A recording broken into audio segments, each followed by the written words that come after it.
Bonjour, je vais voir aujourd'hui dans cette vidéo formation comment ajouter du contenu dans les cellules de mon document Numbers.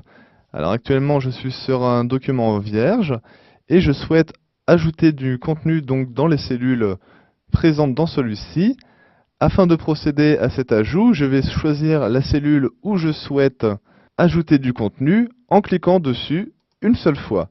Cela a pour effet donc de sélectionner la cellule et il ne me reste plus qu'à saisir donc le texte que je souhaite à l'aide de mon clavier.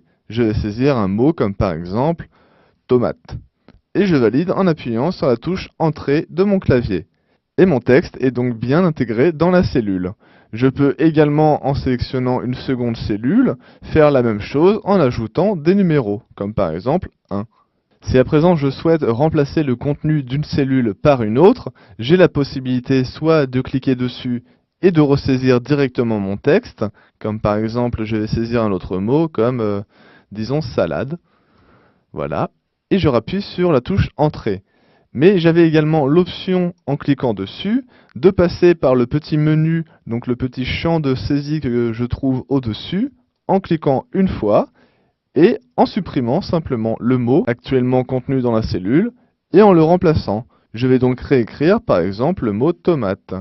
Et j'appuie sur Accepter, ou alors la touche Entrée de mon clavier. Et cela donc a pour effet de remodifier la cellule en question. Enfin, dans le cas où je souhaiterais déplacer une de mes cellules, je clique une fois dessus, et en passant la souris sur le rebord bleu, j'aperçois une main.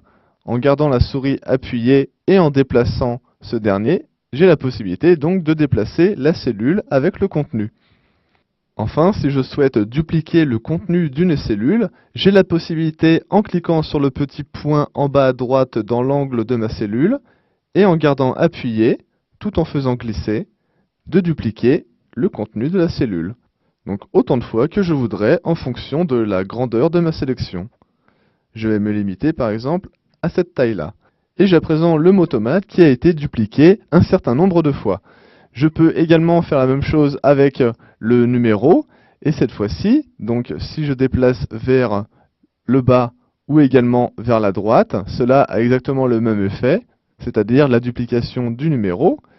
Mais comme le logiciel Numbers est intelligent, et que je saisis en dessous du 1 le numéro 2 par exemple, et qu'à présent en appuyant sur la touche Entrée et en sélectionnant les deux, en reprenant le petit point dans l'angle et en glissant, Numbers me crée une suite logique, en me proposant donc 3, 4, 5, 6, 7, 8, etc. Donc bien entendu, cette méthode ne fonctionne pas avec un mot, comme par exemple tomate, car il n'y a pas de suite logique à tomate, contrairement au numéro. Voilà, je sais à présent comment saisir du